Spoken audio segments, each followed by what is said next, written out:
জি, কারণ আমি উমর আপনার ঘরটা একটু ঝাড়ু দিয়া যেতে চাই। সুবহানাল্লাহ, কি বলবেন না? আরো জোরে সুবহানাল্লাহ।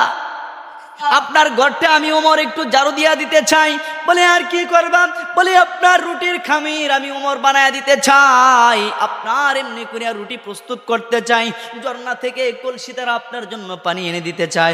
ও বুড়ি মহিলা, এই আমলটা আমি করতে চাই, এই খেদমত আপনার করতে চাই। বুড়ি মহিলা বলে উমর, আজকে এই খেদমতের কোনো প্রয়োজন নাই।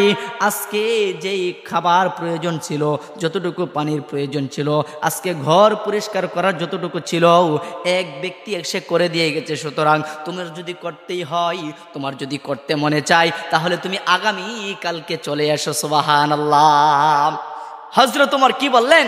যে আমি এমন একটা আমল করব, যে আমল দুনিয়ার কোনো মানুষ করে নাই, আবু বকর করে নাই, উসমান করে নাই, আলী করে নাই, আমি ওমর সেই আমলটা করতে চাই। আল্লাহু আকবার। এই ওমর চলে গেলেন বুড়ি মহিলার ঘরে। প্রথম দিন এই খেদমত করার সুযোগ পেলেন না। দ্বিতীয় দিন হযরত ওমর রাদিয়াল্লাহু তাআলা আনহু চলে গেলেন আবারও জঙ্গলার রাস্তা ধরে, পাহাড়ের ভিতরে গভীর জঙ্গলে চলে গেলেন। যাওয়ার পরে ওই বুড়ি মহিলার কাছে যাওয়া হলো। যাওয়ার পরে বলে, ও আমার মা, দেন কলসি দেন, ঝর্ণা থেকে পানি নিয়ে আসি। এই যে রুটি খামির করে দেয়, রুটি আপনার জন্য পুরা প্রস্তুত করে দেয়, এমনকি আপনার ঘরটা একটু ঝাড়ু লাগায় দেয়। ওমরকে বলা হলো, বুড়িমা বললেন, এই ওমর, আজকে ওই খেদমতের দরকার নাই। সুবহানাল্লাহ, কি বলবেন না? বলে কেন দরকার নাই? বলে আজকেও একজন লোক আসছিল, আমার এই খেদমত করে দিয়ে গেছে। হযরত ওমর রাদিয়াল্লাহু তাআলা আনহু বললেন, মা তাহলে কবে আসবো? বলে আগামী কালকে আইসো।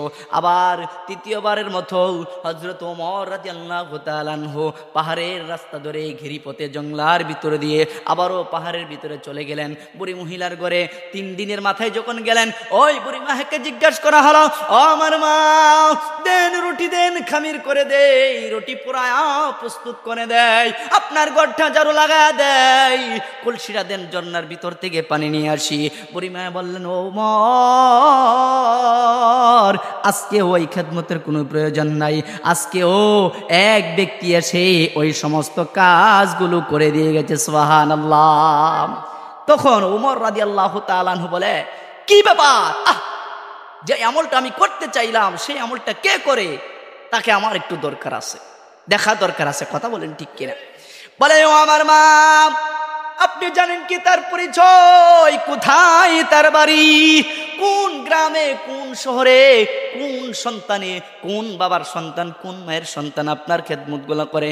বলে, বাবা তা তো জানি না, চাদর মুড়ি দিয়ে আসে, চেহারাটা ঢাকা থাকে, একজন বৃদ্ধ বয়স্ক, বার্ধক্যকাল বুঝেননি, মানে মাঝামাঝি বয়স, বৃদ্ধ বয়স, তেমন বুড়াও না তেমন যুবকও না, একজন লোক আসে, চাদর মুড়ি দিয়ে আসে, চেহারা ভালো করে দেখায় না, কিন্তু যতটুকু অনুভব করলাম ফুটফুটে সুন্দর চেহারার অধিকারী মানুষ হবে। এমনি করিয়া বলতে লাগলেন, এই ওমর, ওই ব্যক্তি প্রতিদিন আইসা আমার ঘর ঝাড়ু দেয়া দেয়, আমার রুটির খামির করে রুটি পোড়ায়া প্রস্তুত করে দেয়, ঝর্ণা থেকে পানি নিয়ে আসে। ও ওমর, তুমি যদি দেখতে চাও তাহলে আগামীকালকে আইসো। আমি তার পরিচয় দিতে পারবো না, তার সাথে আমার কোনোদিন তেমন এই পরিচয় পত্র নিয়ে কথা হয় নাই। আল্লাহু আকবার। ওমর রাদিয়াল্লাহু তাআলা আনহু সেদিন আর ফজর পড়লেন না। সেদিন ফজর পড়লেন, ফজর ওই মহিলার বাড়িতে গিয়া অথবা ওই মহিলার বাড়ি যাওয়ার রাস্তার মাঝামাঝি সময় ফজর পড়ে নিলেন। তিনি তাহাজ্জুদ শেষ করলেন। হযরত ওমর রাদিয়াল্লাহু তাআলা আনহু তাহাজ্জুদ শেষ করার পরেই হযরত ওমর রাদিয়াল্লাহু তাআলা আনহু আবারও পাহাড়ের গিরিপথ দিয়ে হাঁটতে লাগলেন। হাঁটতে হাঁটতে হাঁটতে হাঁটতে গভীর রজনীতে এক পর্যায়ে ওই মহিলার বাড়ির কিনারে চলে গেলেন। সুবহানাল্লাহ। যাওয়ার পরে ওই বুড়ি মহিলাকে বলা হলো, ও মা, আজকে কি ওই ব্যক্তি আসছে কিনা? ওই বুড়ি মহিলা ডাক দেয়া কয়, বাবা রে, এই ওমর, শোনো শোনো, আজকেও সেই ব্যক্তি আসছে, সুতরাং ঘরটা ঝাড়ু দিছি, এখন কলসি নিয়ে পানি আনতে গেছে ঝর্ণার কিনারায়, তুমি কিছুক্ষণ সময় অপেক্ষা করো, ওই লোকটা ঝর্ণা থেকে পানি নিয়ে চলে আসবে, সুতরাং তার সঙ্গে তুমি এখন সাক্ষাৎ করতে পারবা, তার পরিচয় তুমি জানতে পারবা, সে কে, কোন ব্যক্তি। আল্লাহু আকবার, কি বলবেন না? হযরত ওমর রাদিয়াল্লাহু তাআলা আনহু এমন করিয়া দরজার কিনারায় রইলেন দাঁড়াইয়া। হঠাৎ করে তাকায় দেখি আস্তে আস্তে আস্তে আস্তে মাঝামাঝি বয়স্কের একটা লোক, সুন্দর চেহারার অধিকারী মানব, এমন একটা মানুষ কাদের মধ্যে কলসি লইয়া হাঁটি হাঁটি পা পা করে, মুখটা একেবারে চাদর মোড়ানো দিয়া ডাকা আছে। ওই ব্যক্তিটা এমনি করে কলস নিয়ে আসতেছে। হযরত ওমর রাদিয়াল্লাহু তাআলা আনহু সামনের দিকে আগায় গেলেন তাকে বরণ করার জন্য, তাকে স্বাগতম জানানোর জন্য, তাকে সালাম দেওয়ার জন্য, তার সঙ্গে পরিচয় হওয়ার জন্য। এমনি করে হযরত ওমর রাদিয়াল্লাহু তাআলা আনহুকে দেখে ওই ব্যক্তি, যেই ব্যক্তির কাঁধে কলস ছিল, ওই ব্যক্তি গাছের আড়াল দিয়ে একটু অন্য পাশ দিয়ে, অন্য সাইড দিয়ে চলে আসলেন। ওমর রাদিয়াল্লাহু তাআলা আনহু পিছন দিকে ডাকে। কেমনে ডাকেন? বলে, হে পথিক, দাঁড়াও দাঁড়াও, তুমি দাঁড়াও, তোমার সঙ্গে আমার কথা আছে। হযরতে ওমর রাদিয়াল্লাহু তাআলা আনহু ডাকে, আর ওই ব্যক্তি জবাব দেয়, বলে, আপনি ওমর হন আর যেই হন, আপনার ডাকে আমি সাড়া দিতে পারবো না।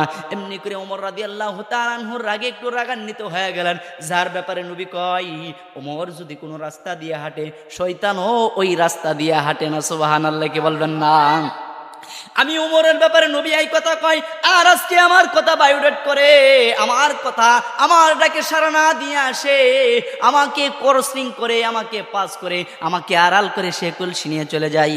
হযরত ওমর রাদিয়াল্লাহু তাআলা আনহু সামনের দিকে গিয়ে দাঁড়ালেন। চেহারাটা মোড়ানো, চেহারাটা যখন দেখতে চাইলেন, চাদরটা যখন খোলা হলো, ওমর রাদিয়াল্লাহু তাআলা আনহু ডাক দেয়া কয়, মাওলা কারীম, জীবনে যে কাজ, যেই জিনিস আমি কল্পনা করি নাই, ওই জিনিস আজকে আমি পেয়ে গেলাম। সুবহানাল্লাহ।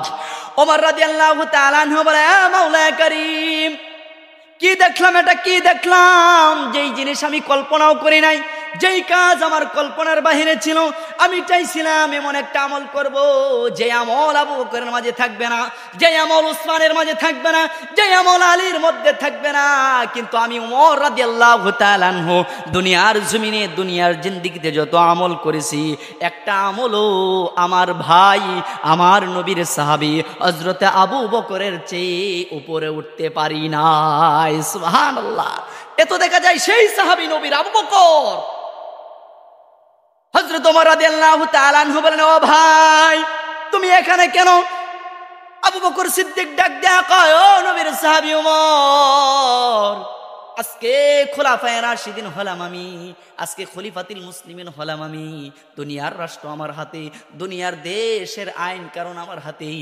সুতরাং এখন যদি পাহাড়ের গুহার ভিতরে গিরিপথে যে আসবে বলে, আর ওই পাহাড় গুহার ভিতরে যেই বুড়ি মহিলার কোনো সন্তান নাই, স্বামী নাই, আত্মীয় স্বজন পাড়া প্রতিবেশী কেউই নাই, ওই বুড়ি মহিলা যদি পাহাড়ের ভিতরে, গুহার ভিতরে না খেয়ে সে যদি দুনিয়া থেকে বিদায় হয়, তার যদি ইন্তেকাল হয়, আর মাওলা কারীম যদি কাল কিয়ামতের ময়দানে আমি আবু বকরকে হাসরের কাঠ করে দাঁড় করে বলে, আরে আবু বকর, ও আবু বকর, জবাব দাও, তুমি দুনিয়ার প্রেসিডেন্ট থাকাকালীন, তোমার কাছে রাষ্ট্রের আইন থাকাকালীন, রাষ্ট্রের ক্ষমতা থাকাকালীন, কেমনি করিয়া আমার একটা মায়ের বান্দি না খেতে খেতে খেতে দুনিয়া থেকে বিদায় হলো, তুমি কি তার কোনো খোঁজ রাখো নাই, খেয়াল রাখো নাই? তখন আমি আবু বকর সিদ্দিক আল্লাহর কাঠগড়ায় কি জবাব দিব? এই জন্য আমি আবু বকর রাত যখন আঁধার হয়ে যায়, আমার প্রতিটা গ্রামে গ্রামে, প্রতিটা মহল্লা মহল্লায়, প্রতিটা শহরে বন্দরে, এমনি করে আনাসে কানাসে, দিক দিগান্তে, প্রান্ত থেকে প্রান্ত হতে সমস্ত মানুষের ঘরে ঘরে, একেবারে পাহাড়ের ভিতরে পর্যন্ত আমি আবু বকর খবর লাগাই, আমার কোন প্রজা একবেলা খাইলো আর কোন প্রজা না খায়া ঘুমাইলো।